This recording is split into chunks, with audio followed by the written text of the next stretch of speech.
आज मार्गशीर्ष की एकादशी है, मोक्षदा एकादशी, और आज गीता जयंती भी है। आप सभी को गीता जयंती की संपूर्ण विश्वासियों को बहुत बहुत बधाई, बहुत बहुत बधाई आपको गीता जयंती की। और सावधानी से सुनोगे तो आनंद की अनुभूति होगी।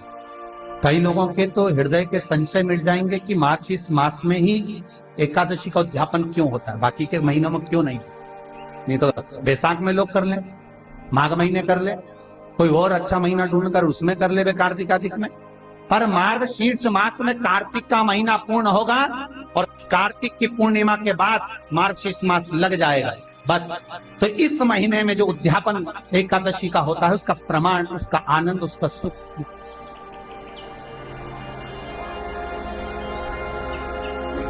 हम कई बार निवेदन करते हैं, आप अगर एकादशी का व्रत कर रहे हो महाराज,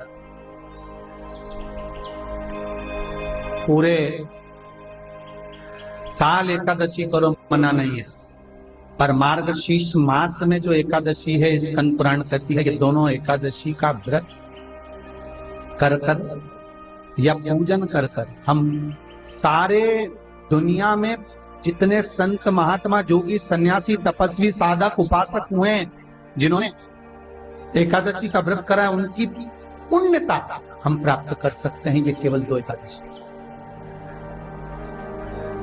केवल एकादशी का जो उद्यापन होता है, ये कार्तिक का महीना पूर्ण होगा, मार्गशीर्ष लग जाएगा महाराज।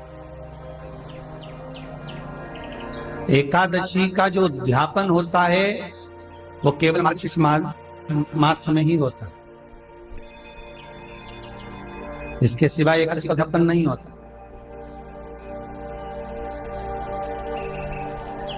अब महाराज, किसी ब्राह्मण से कभी आप लोगों ने इतनी बार उद्यापन की सोची होगी कि मुझे एकादशी का उद्यापन करना है, मुझे एकादशी का उद्यापन करना है, तो कभी किसी ब्राह्मण से जाकर आपने ये नहीं पूछा, कभी किसी ब्राह्मण से जाकर ये चर्चा नहीं करी कि मार्गशीर्ष मास में ही एकादशी का उद्यापन क्यों होता है, बाकी के महीने में क्यों नहीं होता? कार्तिक का बड़ा महीना है, माघ का बड़ा महीना है, और चलो तो चलो वैशाख का बड़ा महीना आ जाता है,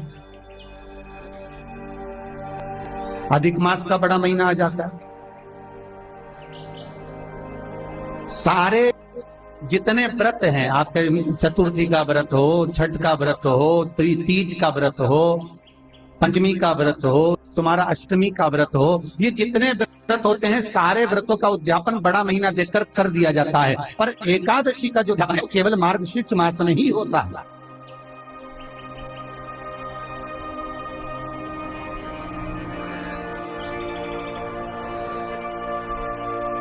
कभी हमारे भीतर भी तो संशय आना चाहिए कि ये मार्गशीर्ष मास में ही एकादशी का उद्यापन क्यों?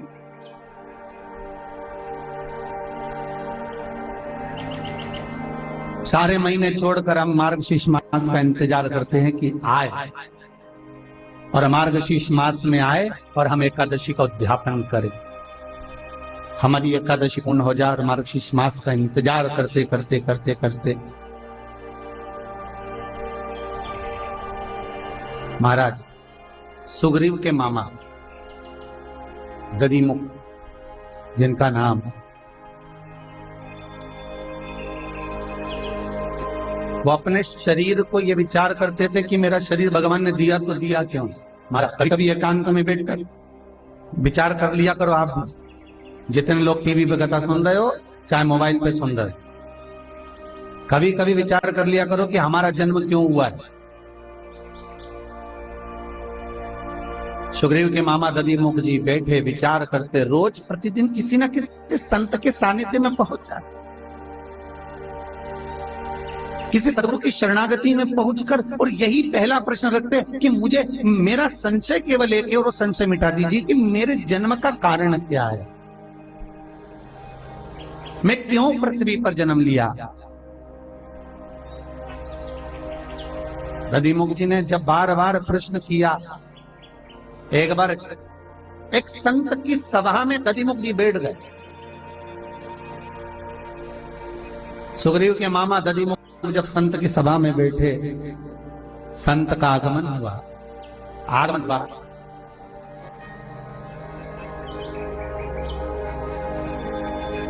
दधिमुख जी प्रश्न करते, उससे पहले संत ने प्रश्न कर दिया, कैसे आना हुआ। अब दधिमुख को तो यह प्रश्न था कि मेरा जन्म ही क्यों हुआ, इसलिए आए। आज संत ने प्रश्न कर लिया, कैसे आना हुआ। जैसे ही प्रश्न करा संत ने कि कैसे आना हुआ, दधिमुख जी ने एक ही उत्तर दिया, बहुत नाम सुना था तो विचार किया कि एक बार जाऊं मैं आपकी शरण में और कुछ जीवन का, भगवत भजन का लाभ लेकर आऊं। दधिमुख जी ने उस दिन किसी संत से प्रश्न करना ही बंद कर दिया कि क्यों। प्रश्न का उत्तर मिल गया। बहुत नाम सुना था महाराज, जब कीट पतंगा, झिंगुर, इल्ली, कीड़ा, गोबर का कीड़ा, पशु पक्षी, ये सारी योनियां जब हम कहते हैं, इन योनियों में हमको लगता है कि मैं कब पृथ्वी पर अच्छे रूप में जन्म लूंगा, कब अच्छा। दधिमुख का वो प्रश्न खत्म हो गया। अब वो प्रश्न नहीं बचा कि मेरा आगमन क्यों हुआ है, मैं क्यों जन्मा हूं, क्योंकि संत ने एक प्रश्न पूछा, कैसे आना हुआ। जब दधिमुख जी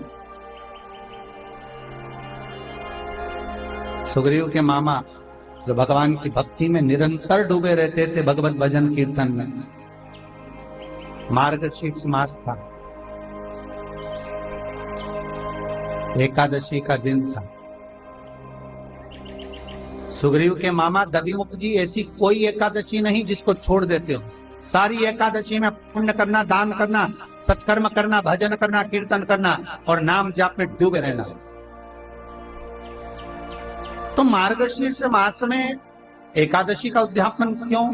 दधिमुख जी महाराज व्रत करते, दान करते, पुण्य करते, सत्कर्म करते। जैसे भीष्म पितामह जितनी एकादशी का व्रत करते, हर एकादशी में एक गौशाला में जाकर गाय को फरियाल कराना, गाय को व्रत कराना, गाय की सेवा करना। 26 गौशाला भीष्म पितामह की थी।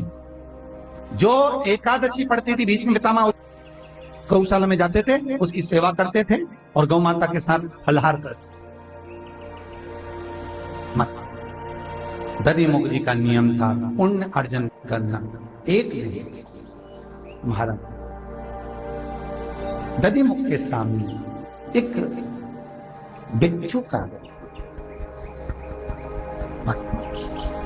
और दधिमुख जी की आज एकादशी का सुंदर आनंद।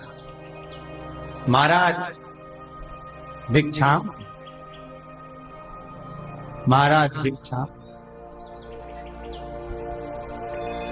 कुछ भिक्षा में दे दीजिए, मुझे भूख लगी है।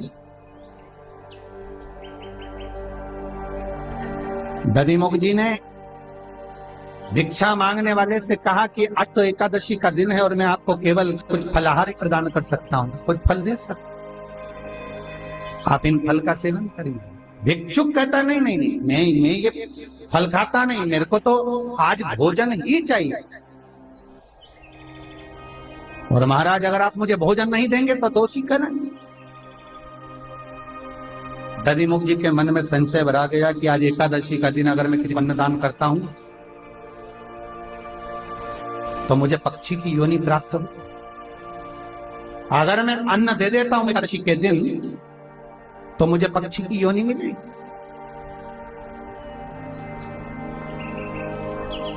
और यदि मैं आज एकादशी के दिन इसको भूखा छोड़ देता हूं तो मुझे नरक का भोग मिलेगा। कभी कभी ऐसी समस्या अपने बीच में भी आ जाती है, बहुत बहुत समस्या आती है। महाराज दधिमुख निवेदन करे, महाराज आपको मैं अन्न तो नहीं दे सकता, हाँ आप यदि कृपा करें तो मैं आपको सुंदर भात फल का ला कर दे सकता हूँ, और सुंदर फल ला कर दे देता हूँ, फलहार देता हूँ, दूध ला कर दे देता हूँ, कुछ अच्छी सामग्री बना कर दे देता हूँ, पर आप अन्न का भाग देना। भिक्षुक तो अड़ गया, मुझे अन्न का भाग, अन्न का भाग मुझे ग्रहण करना है। दधिमुख जी ने उसी समय हाथ जोड़कर जिन देवताओं के दरवाजे पर, जिन संतों की शरणागति में, जिन सदगुरुओं के पास में बैठकर प्रवचन सुना था, भजन किया था, कीर्तन करा था, स्मरण करा था, नाम जाप करा था, नाम कीर्तन में डूबे रहे थे, सारे संतों का, भगवंतों का स्मरण किया और सारे संत और भगवंत स्मरण कर कर उनका जब स्मरण किया गया तो जितने संतों की एकादशी थी उन सारी एकादशी इस दधिमुख के सामने आकर खड़ी हो गई। देखिए, सारी एकादशी दधिमुख के सामने आकर खड़ी हो गई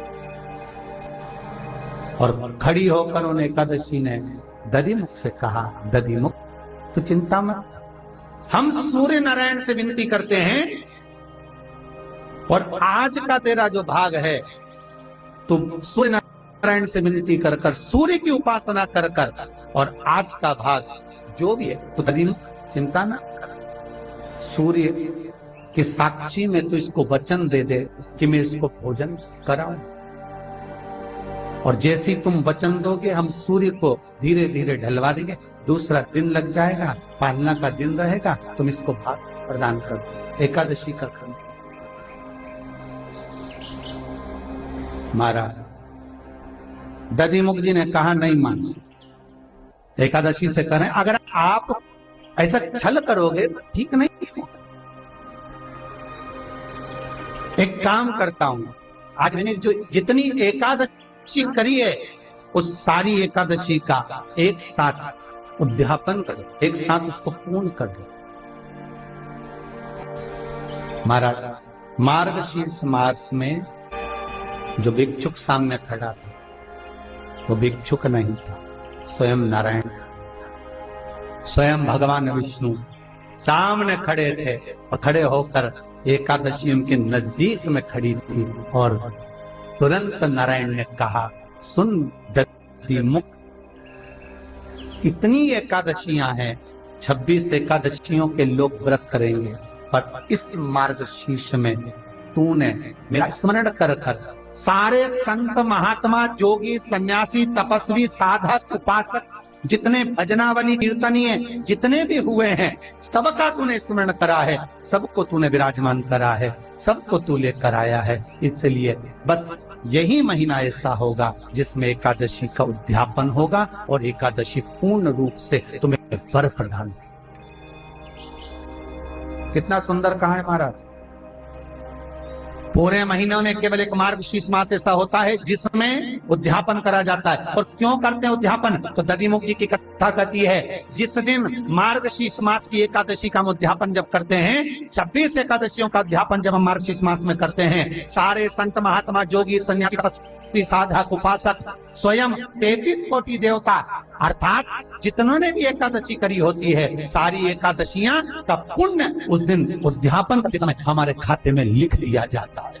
इसलिए मार्गशीर्ष की एकादशी के ही महीने में, मार्गशीर्ष में ही केवल एकादशी का उद्यापन, बाकी का कोई।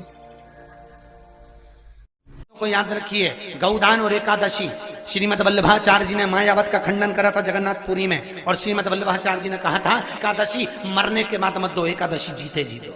कहा था कि नहीं कहा था?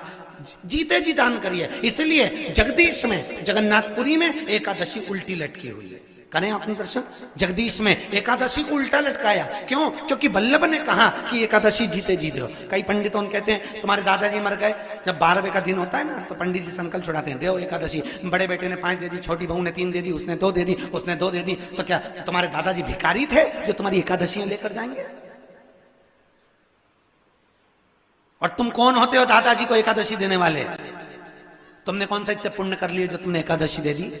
एकादशी के दान की महत्वता श्रीमद वल्लभाचार्य जी ने कहा कि कोई व्यक्ति अगर खटिया पर सड़ रहा है, पलंग पर तड़प रहा है, हॉस्पिटल में पड़ा हुआ है, तो निवेदन है कि उसको देखने जाओ तो अपनी करी हुई एकादशी में से 2 एकादशी का दान उसको तुरंत दे दो। क्यों? तो जिससे उसको मोक्ष मिल जाए, मरने के बाद नहीं। क्योंकि मरने के बाद तो वो 10वें के दिन, गरुड़ पुराण में लिखा है 10 दिन तक जीवात्मा घर की अटारी पे रहती है। कितने दिन? 10 दिन। 10 दिन के बाद जीवात्मा चली जाती है। कहां जाती है? उसको जहां जाना है। 3 दिन में उसको भोग भोगना पड़ता है जीवात्मा को। 3 दिन नरक का भोग भोगती है, उसके बाद स्वर्ग का भोग भोगती है। 18 दिन में ये प्रोसेस पूरी हो जाती है। कितने दिन? 18 दिन। 18 दिन के बाद में उस जीवात्मा को धान के खेत में पटका जाता है। किसके खेत में? धान के, चावल के खेत में। इसलिए कहते हैं एकादशी के दिन चावल मत खाओ। कहते कि नहीं कहते? और क्या कहते हैं? द्वादशी के दिन चावल खाना जरूरी है। एकादशी का पालना करना है तो द्वादशी को चावल का 1 ग्रास खाओ, तब द्वादशी को चावल खाओगे तो एकादशी लगेगी। चावल नहीं खाओगे तो एकादशी नहीं लगेगी। द्वादशी को चावल खाना जरूरी है। क्यों कहते हैं? क्योंकि धान के खेत में जीव को छोड़ा जाता है, उस धान के खेत में, चावल के खेत में जीवात्मा रहती है। उसको चिड़िया खाती है तो चिड़िया के रूप में जन्म लेता है, मनुष्य खाता है तो मनुष्य के रूप में जन्म लेता है। इसलिए एकादशी के दिन चावल नहीं खाया जाता, क्योंकि एकादशी के दिन हम चावल खाएंगे तो जीव हत्या का दोष लग जाएगा। फिर कब खाना है? द्वादशी के दिन। द्वादशी के दिन क्यों खाया जाता है? क्योंकि हम एकादशी के व्रत करे रहते हैं और पहला घासा जब चावल का खाते हैं तो अपनी करी हुई एकादशी का पुण्य, जितने जीव हमारे मुंह में जाते हैं उनको उसका पुण्य मिल जाता है और उनका फिर जन्म नहीं होता, वो तर जाते हैं, उनको एकादशी का भाग मिल जाता है। इसलिए कहते हैं एकादशी को चावल मत खाओ, पर द्वादशी को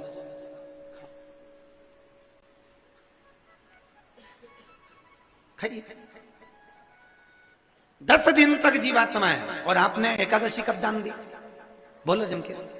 12वें के दिन, 13वें के दिन आपने एकादशी का दान दिया, वो मिली उनको? अरे बोलो अच्छे से। कई तो अभी तक कर रही होगी, हमारे दादाजी के निमित्त की कर रहे हैं, कर ले। फिर वही वाली बात आ गई, गुलाब के फूल में पानी जारी है। एकादशी के दिन शंकर भगवान को चावल का दाना चढ़ाना चाहिए कि नहीं चाहिए?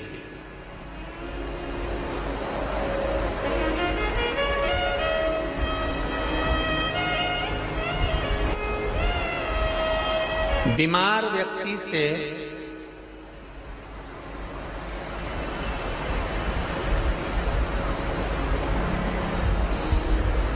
कोई बीमार व्यक्ति है, बहुत रोगीला, उसको बहुत रोग है, शुगर है, बीपी है, थायराइड है, सब कुछ है उसको,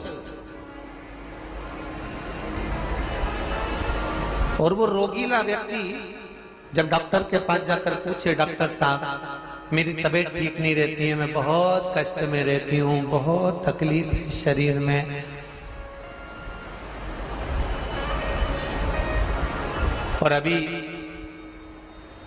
सावन का महीने का व्रत आ रहा है डॉक्टर साहब, 1 महीना में व्रत करती थी पहले, करूं कि नहीं करूं? तो डॉक्टर साहब क्या बोलेंगे? बोलते जाओ जरा जम के। डॉक्टर बोलेगा कि आप व्रत मत करो। डॉक्टर एक बात कहेंगे,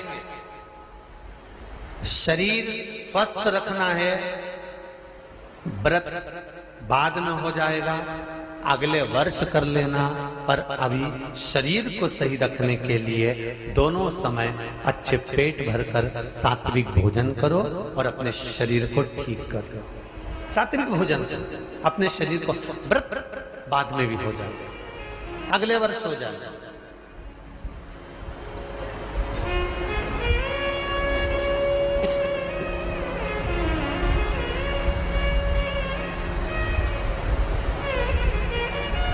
अभी तुम थोड़ा सवेरे 2 बिस्कुट ले लिया करो, सुबह नाश्ता ले लिया करो, भोजन ले लिया करो, फिर दोपहर में कुछ हल्का फुल्का लेकर थोड़ी थोड़ी देर में खाते रहना चाहिए हो।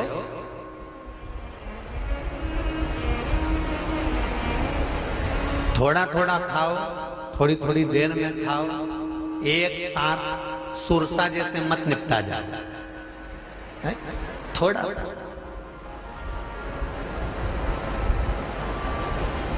ज्यादा खाओगे और ज्यादा कमाओगे तो दूसरों को कष्ट नहीं होगा, कष्ट खुद को होगा। ज्यादा खाओगे आपाच्य हो जाएगा रात की नींद उड़ जाएगी, शरीर में अच्छा नहीं लगेगा। ज्यादा कमाओगे, रात की नींद उड़ जाएगी, दुनिया की दृष्टि तुम पर पड़ जाएगी और तुम्हारी रातों की नींद। कमाओ भी उतना जितना खर्च कर सको और खाओ भी उतना जितना पचा सको। अति सर्वस्व वर्जक। डॉक्टर कहेंगे ये तुम्हारा व्रत जो है ना अगले साल कर लेना, इस साल मत करिए, इस साल तो आराम से भोजन वोजन करो तुम लोग, बढ़िया प्रेम से खाओ पिए। तो उसी तरह किसी ने पूछा कि चावल का दाना एकादशी पर भगवान शंकर को चढ़ा सकते हैं? चावल का दाना शंकर जी को चढ़ाते क्यों है, पहले तो वो समझ। बेलपत्री का तो महत्व आपको बार बार बताया कि बेलपत्री शिव जी को क्यों चढ़ाई जाती है, कहीं रोग के लिए, कहीं बीमारी के लिए, कहीं किस कार्य के लिए, कहीं कोई कार्य के लिए, कहीं कोई कार्य के लिए। चावल का दाना अगर हम शंकर भगवान को चढ़ा रहे हैं तो क्यों चढ़ा रहे हैं, उसका कारण क्या है? चावल का दाना शिव को चढ़ाने का केवल एक कारण रहता है कि चावल को अक्षत कहते हैं।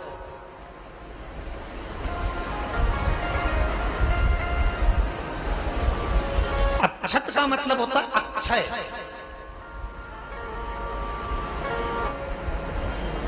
उसका मतलब क्या होता है? अक्षय, जिसका कभी क्षय ना हो। जब हम भगवान शंकर को चावल का दाना चढ़ाते हैं, जैसे बहुत ध्यान दीजिएगा महाराज, बहुत समझने वाली बात है, बहुत ध्यान से।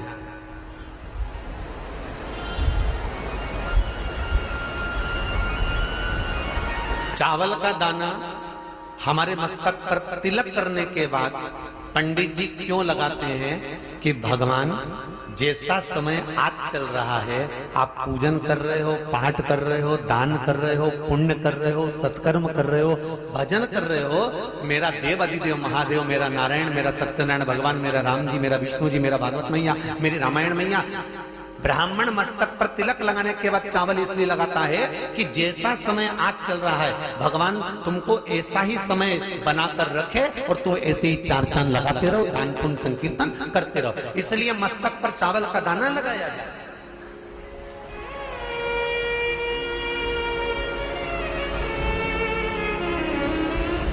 कोई मर जाता है, मरने के बाद जब तक पगड़ी नहीं होती तब तक माथे पर तिलक, चावल का दाना लगाया जाता है। जम के बोलो जरा, नहीं लगाते। किसी पंडित जी से पूछो, ब्राह्मण देवता से पूछो, ब्राह्मण देवता ये कोई मर गया और हमारा तो नियम है कि हम सिर पे तिलक लगाते हैं, चावल लगाते हैं, या पंडित जी से हम तिलक लगवाते हैं, मंदिर जाते हैं तो मंदिर में जाके तिलक लगवा के हम चावल का दाना लगवाते हैं। क्यों नहीं लगाते? उसका कारण क्या है? जब किसी के मरने के बाद 10 दिन तक, 12 दिन तक मस्तक पर तिलक क्यों नहीं लगाया जाता? 10-12 दिन तक माथे पर तिलक या चावल क्यों नहीं लगाया जाता? उसका कारण है कि ये जो समय आया है, तुम्हारे यहाँ जो गमी हुई है, तुम्हारे यहाँ कोई मर गया है, तुम्हारे यहाँ किसी के प्राण छूट गए हैं, तो ब्राह्मण इसलिए तिलक नहीं लगाता आपको, इसलिए चावल का दाना नहीं लगाता कि ऐसा दिन भगवान अब ना लाए, इसको अमर ना करे, इसको अक्षय ना करे, इसको प्रबल ना करे। और जब चावल का दाना, तो यहां शिव महापुराण की कथा करी, चावल का दाना हम शिव जी को क्यों चढ़ाते हैं, भगवान को क्यों समर्पित करते हैं, भगवान की पूजन में अक्षत क्यों समर्पित करते हैं, चावल क्यों समर्पित करते हैं, उसका कारण क्या है? तो कहा आज मैंने जब चावल का दाना आपको समर्पित करा है, जिस भाव से, जिस विश्वास से, जिस श्रद्धा से, जिस मन से मैं आपको रिझा रही हूं, हे भोलेनाथ मेरी ये मनोकामना पूर्ण कर, इसको अक्षय कर देना, इसको अमर कर देना, बस इतनी कृपा आप कर। अब किसी ने पूछा एकादशी के दिन चावल चढ़ाए कि नहीं चढ़ाए, तो यहां तो सीधी सीधी बात है, बीमारी देखकर थोड़ी ना आती है कि नवरात्र चल रहे हैं कि सावन का सोमवार चल रहा है। बीमारी तो बीमारी।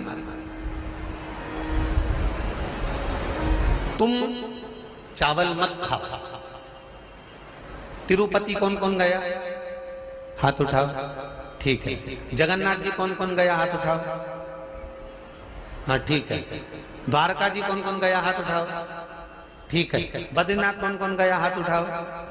ठीक है, एकादशी के दिन कभी तुम बद्रीनाथ चले जाओ, एकादशी के दिन तुम द्वारका चले जाओ, एकादशी के दिन तुम तिरुपति चले जाओ, एकादशी के दिन तुम जगन्नाथ चले जाओ, एकादशी के दिन तुम्हारी मर्जी पड़े भगवान के किसी धाम में चले जाओ और भगवान को भोग लगाओ और उनकी थाली को झांक कर देखना, उसमें चावल जरूर मिलेगा। उसमें ऐसा नहीं है कि चावल नहीं मिलेगा। बद्री नारायण में भगवान को चावल का भोग लगा हुआ मिलेगा, द्वारका में चावल का भोग लगा हुआ मिलेगा, आपको जगन्नाथ में चावल का भोग लगा हुआ मिलेगा, तिरुपति में मिलेगा, द्वारकाधीश में मिलेगा, नाथद्वारा में मिलेगा, सांवरिया सेठ में मिलेगा, काकरोली जी में मिलेगा। आप जहां जाओगे वहां पर एकादशी के दिन भगवान को चावल आएगा, क्योंकि भगवान के लिए परहेज नहीं है। जो काम में डूबा हुआ है, जो आसक्ति में डूबा हुआ है, जो लोभ में डूबा हुआ है, जो वासनाओं में डूबा हुआ है, जो तृष्णा में डूबा हुआ है और जो माता के गर्भ से जन्म लिया, एकादशी के दिन चावल उसको नहीं खाना। बहुत सुंदर संवाद है, ध्यान दीजिएगा। जिसके घर में कमाने वाले 2-4 हैं, पैसा तो आ रहा है पर घर में टिक नहीं रहा, डॉक्टर में, पुलिस में, एक्सीडेंट आदि में, कहीं गलत जगह पर व्यसन में अगर पैसा जा रहा है, जुए में, मांसाहार, मदिरा पान, या कहीं आया पैसा आने में कमी नहीं, आ रहा है पर टिक नहीं रहा, रुक नहीं रहा। कोई मांगने आ गया, दे दिया, फिर वहां से अपने पास नहीं आ रहा, अपन कह रहे हैं भैया हमारा पैसा लौटा दो, नहीं आ रहा। तो महाराज शिव महापुराण की कथा कहती है, एकादशी के दिन गंगा के जल में मात्र 7 बेलपत्री डालकर जो नंदीश्वर भगवान अर्थात जो शंकर जी के शिवलिंग के सामने नंदी होता है, उस नंदी के चरण पर गंगा का जल चढ़ाकर बेलपत्री शिव पर समर्पित कर देता है, उसके घर में रुपया रुकना चालू हो जाता है, फिर वो गलत जगह पर नहीं जाता, गलत स्थान पर वो धन जाएगा ही नहीं। बेटा अगर व्यसन में पड़ा हुआ है, मदिरा पान में पड़ा हुआ है, मांसाहार में, जुए आदि में जा रहा है, तुम्हें लग रहा है कि मेरा बेटा गलत मार्ग पर जा रहा है, ये मित्र दोस्ती गलत हो रही है, वो सही जगह पर आ जाए। करना है एकादशी।